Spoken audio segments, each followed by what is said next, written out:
Hello, this is Francisco Perez. Welcome to another educational lesson. So, I live in Hawaii, alright? Some say Hawaii, some say Hawaii. We are a people that lived in this hemisphere for thousands of years. All our lives we've been told that, no, we're not. We're from somewhere else. We're from here, we're from there. You're Asian. You're this. You're that. Our whole history has been changed. Our language changed.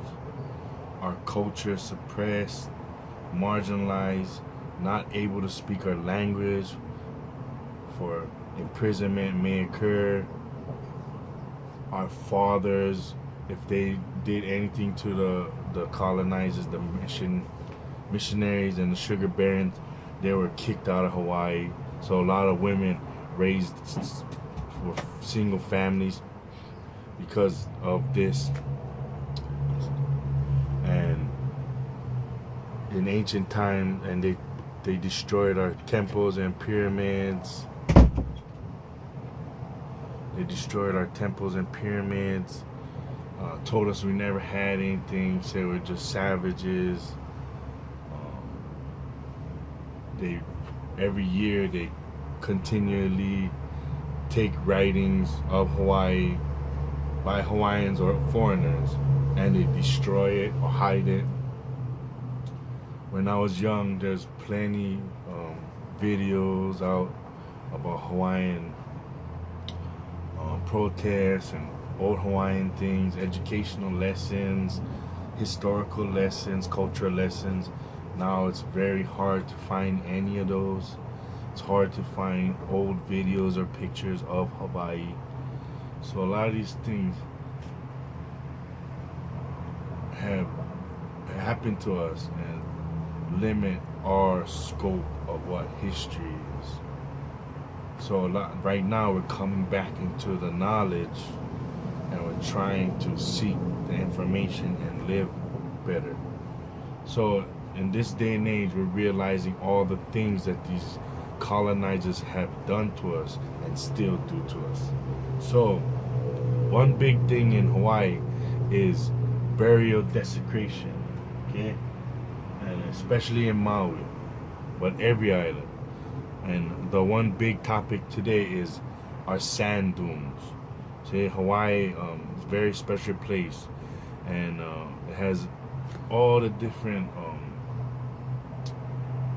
atmospheres, like sand dunes, the forests, the ocean, the deserts, all these different types of the snow in the mountains. So with sand dunes, they're very spiritual, sacred places, and a lot of times we use the sand dunes for burials. Okay, so we have many ancestors buried within these sand dunes, and this is known by the Europeans, by the colonizers, and there's laws put into place in order to protect our ancestors. Okay. But these laws are never upheld or enforced, and no one follows these laws. And every year we hear about burials being dug up, relocated, and even at times thrown in the concrete mixer, and now is a part of the concrete that is sold worldwide. So what we don't realize is the reason why Hawaii is such a resourceful place, and it's like and they always tell us, like, how will you survive in Hawaii without us? You don't have anything. But we don't realize that we have one of the most resourceful places in all of America, because we have sand. And what we don't realize is that there's an international shortage of sand that's concrete grade, which we have in Hawaii. So the price of sand shot up So now they're taking sand by the trillions of tons away from Hawaii, and then we see this at our beaches, where our beaches are changing, the tides are changing, the surf is changing, even the surfing spots are changing because of how much sand they have removed. You know, probably going back 80 years now. So this video is gonna be expanding upon the taking of our sand and the sand dudes and the legislation and activism connected, along with the court cases and everything. So we're gonna go and take a look at this and listen to these fine people who is trying to make right what once was wrong. Here we go.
Aloha. I'm Lucy Andine, your hostess for Crossroads, and we are at our last two Crossroads shows of the year of 2018. It has been quite a year here in Maui. We've had our elections, we've had some very important issues come up, we've had some very amazing people come and tell their story this year, and we're always open for new stories. So if you are interested, you can just drop a note off at Akaku saying you'd like to suggest a topic for Crossroads.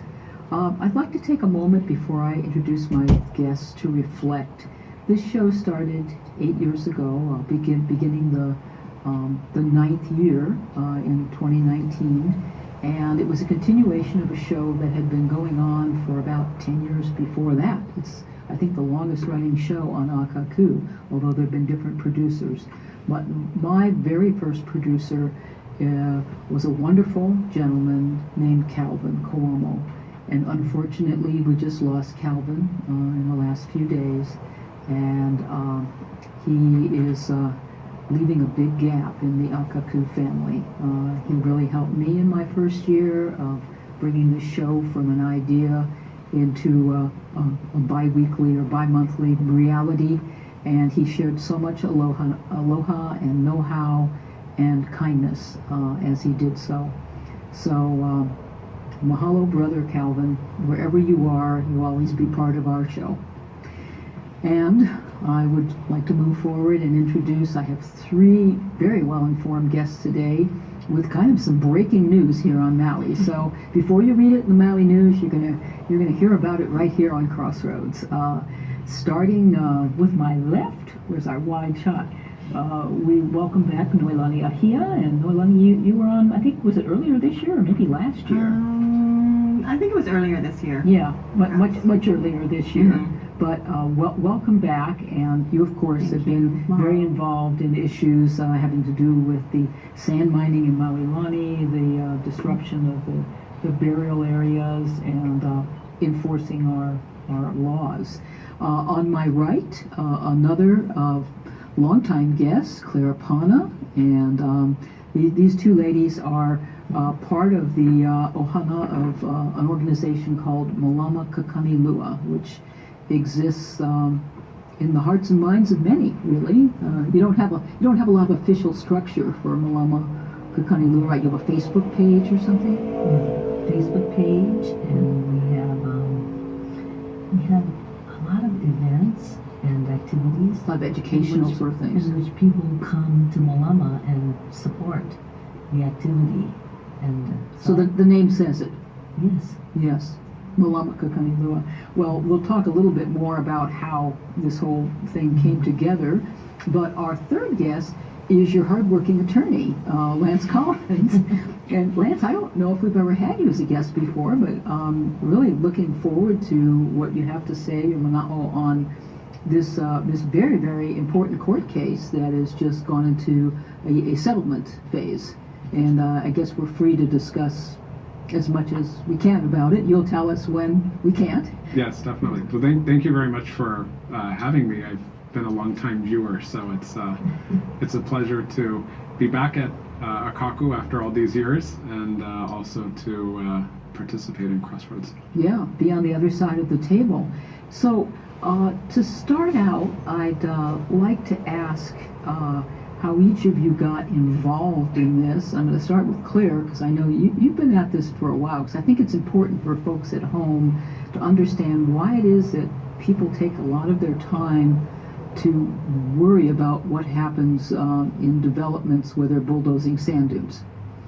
My involvement with the sand dunes really came, I guess, when I was born. As with most people on Maui, I was born in the sand dunes at Maui Memorial Hospital, but I have lived in the sand dunes in my entire life, growing up in a home that was built upon the sand dunes, not bulldozing down the sand dunes, but on top of the sand dunes. And in the old Sand Hills neighborhood, we have houses that are all different heights, and the road is windy, and it is that way because it's a sand dune. And I have always loved playing in the sand and running up and down, the sand falling down upon you as you try to climb up to the top. And I never knew that in the year 2005 and 6, when the Maui Lani Shopping Center was beginning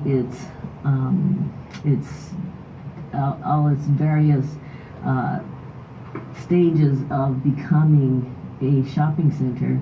The site work and everything, all the site machinery work, coming in and talking to the people of the neighborhood, and people of the neighborhood saying what they thought, what they wanted, and being pretty much ignored.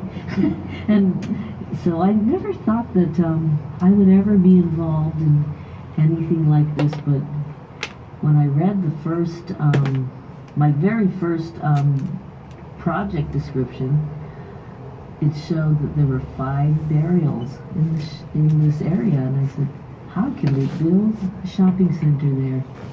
There are burials there. But little did I know that the real count of burials that had been already desecrated was 21. The other 16 were not put into the EIS for the shopping center application. And that was where I started, and I advocated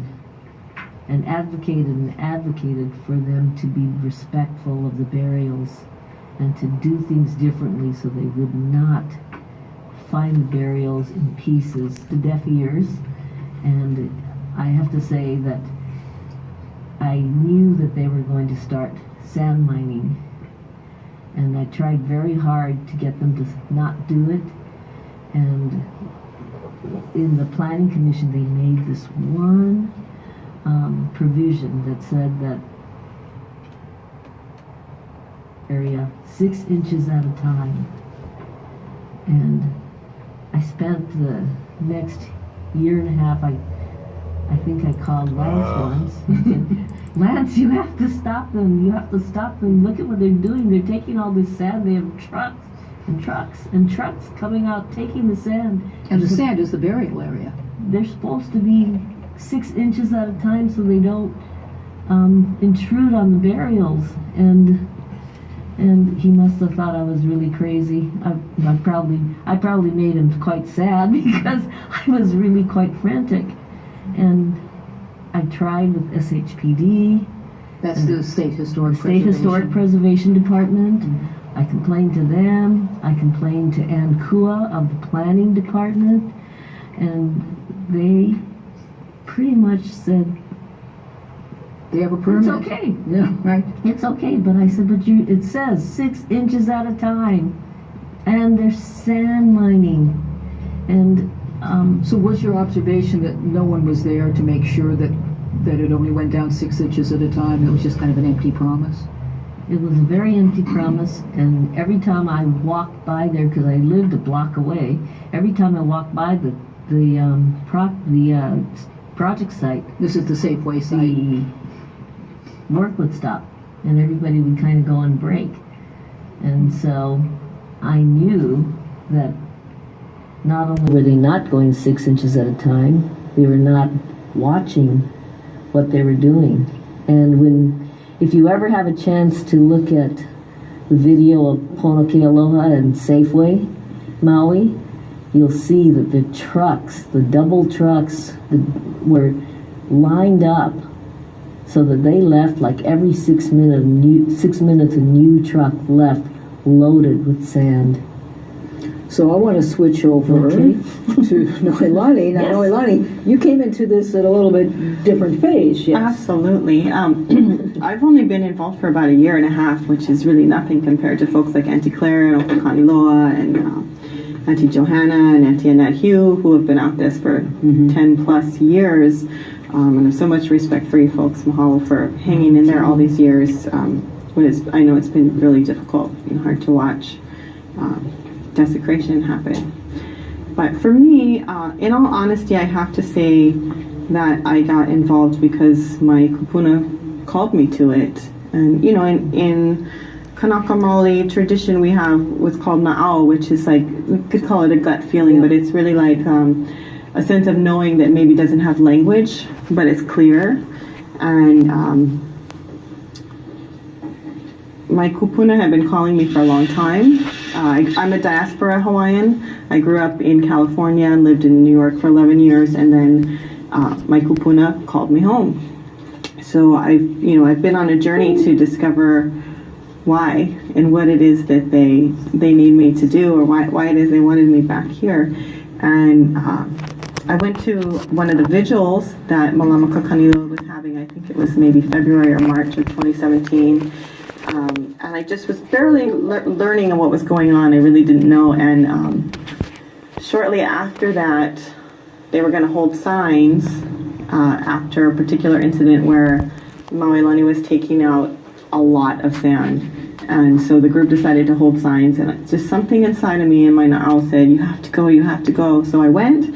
And, you know, I'm still out there holding signs. I haven't stopped. But, you know, I think after it was maybe the third day of holding signs, Auntie Claire mentioned the Battle of Kakanilua, which happened in the larger district of Wailuku. And she mentioned the family line that were from the Moko Keawe Hawaii Island warriors. And it clicked, and it sounded familiar, so I went home and I looked at my genealogy, which I really didn't know that much about at the time, and the names just literally jumped off the page. And So your kupuna were actually associated with that battle Yes. that took place Yes. in Maui on these sand hills. So many of those warriors are still lying there, and that is what Chicken skin. motivates me to show up and do everything that I can to make sure that they're okay and they remain okay. Well, those are very moving stories. Lance, you got invited to get involved in this because you're an attorney, but didn't you grow up in that area as well? Well, I grew up, I mean, it's still on the dune, but a little bit farther down in the 8th increment of Dream City. And so, you know, there's areas by our house that didn't have houses and just had trees and other plants.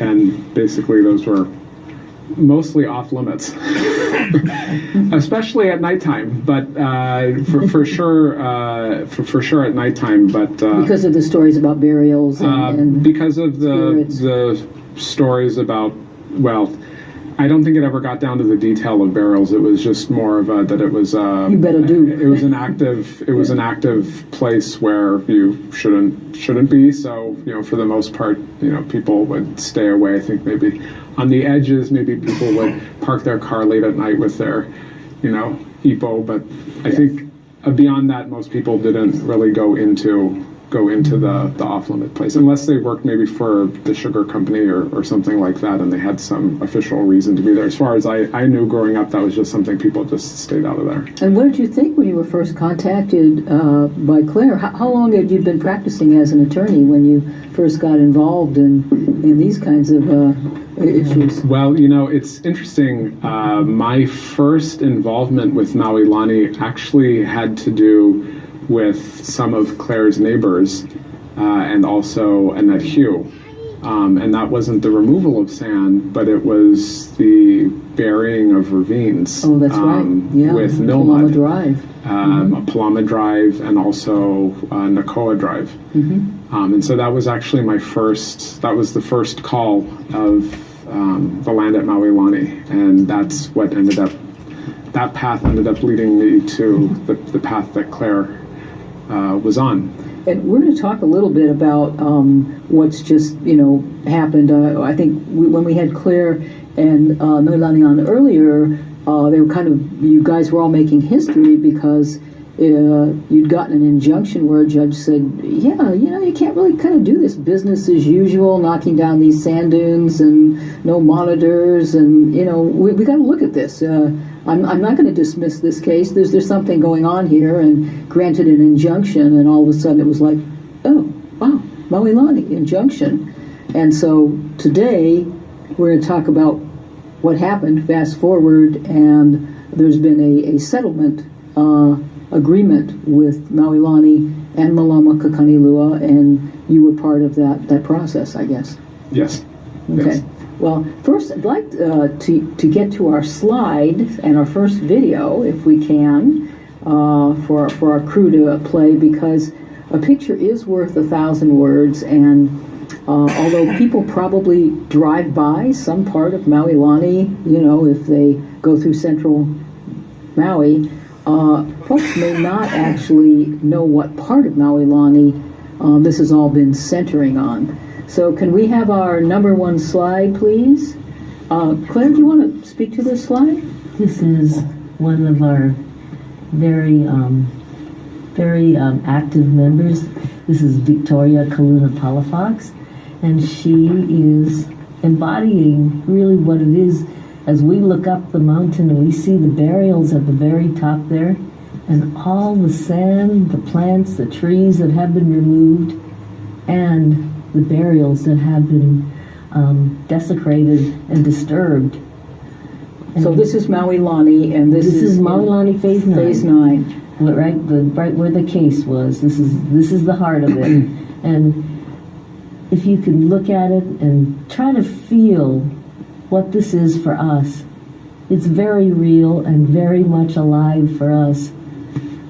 Trying to protect our ancestors and our ancestral burials in this very lucrative place of sand. Because the sand is worth so much more money if it's dug up and put on barges. Is that it's hard to resist the free money. There is a worldwide shortage of cement quality sand. Oh. And so the price of sand is very, very high. Yeah. Wow.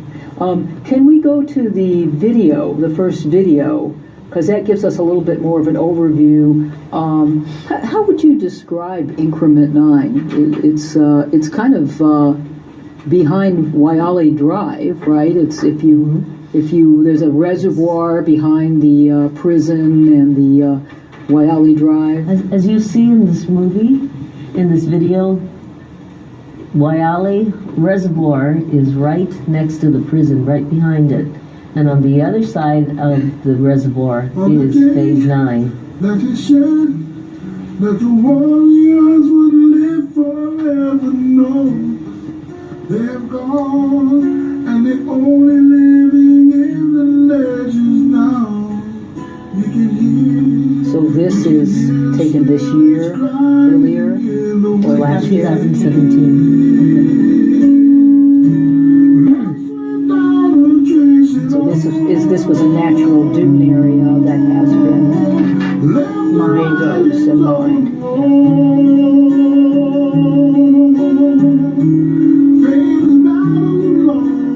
And they keep the shape of the hill that was there. That's interesting, isn't it? Well, that's for engineering purposes because it's easier to extract by doing it in segments as opposed to, because it's so big, they don't have the equipment to just sort of remove it all at once. So now we've moved to the Safeway site right on Kaahumanu Avenue, and these are some of the burial areas that are there. Now, these burials are taken care of by family members. And the only reason they look so beautiful, and most of the burial places, preservations in Maui are not so well cared for. Yeah. But because the family members are taking care of this place, it is growing beautiful plants, and you can feel that they are well cared for. What you're seeing are more areas of that's a burial preserve, a whole lot. And another lot, all throughout Maui Lani. So there's just hundreds and hundreds of places where there's burials in Maui Lani in the subdivision. Yes, there are, and I'd say to date there's 700 burials that have been admitted to by this developer. And what you're seeing here is the very first place they started sand mining, which is in Waiale. And this is an A and B property. The archaeologist that did the first report said, I do not recommend that you do sand mining here. You will disturb cultural features. There you will run into more than what we have found in this study. So this is an area that they sand mined, found burials, and then put a fence around and say, okay, this is now a burial site. Right? Oh wow, burial land. This is the first preservation where they actually kept the pu'u, and I think probably the last preservation where they kept the pu'u and the sand and the burials. And this is phase where 9. They lay. This is phase 9 that we're seeing from the air again. And so, is everything already bulldozed there, or are there still places where burials should still be protected? There's still a pu'u that has burials at the top. I believe there's 5 burials. It's kind of in the far end of the picture. And I think we have another photo coming up that you'll see later that shows the burial preserve that was destabilized when they took the sand out. And they kind of mined all the way around the pu'u. The pu'u is the mound.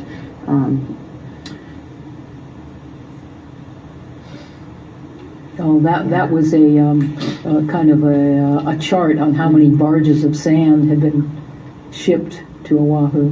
I think it might be important for your viewers to understand that there's 2 broad types of burials that are involved in this particular lawsuit and the concerns of descendants.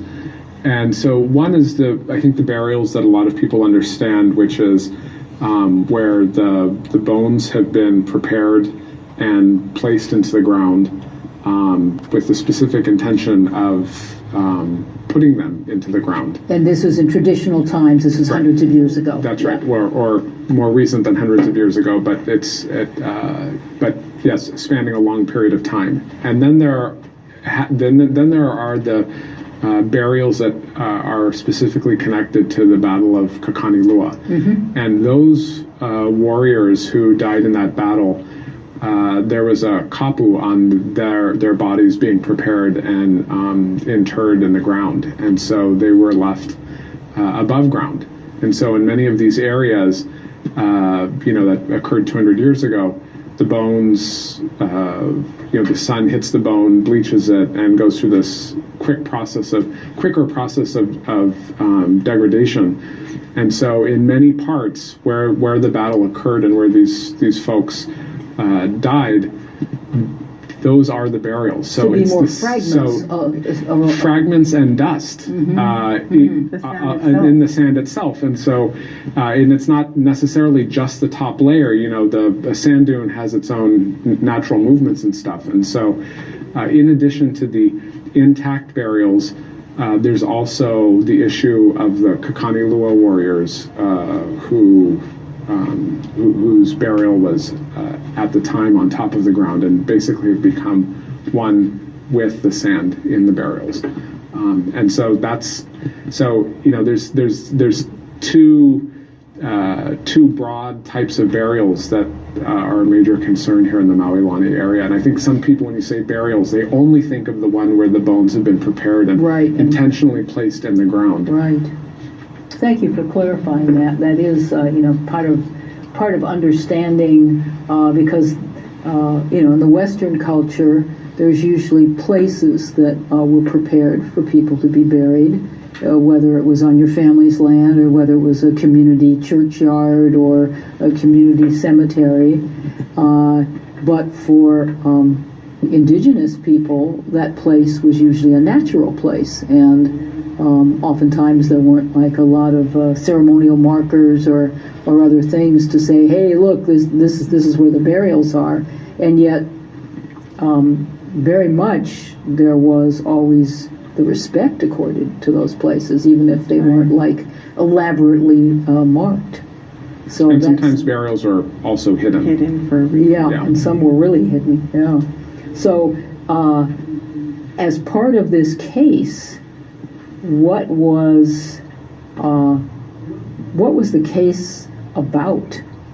Was it about the burials, or was it about whether the law was being followed? Well,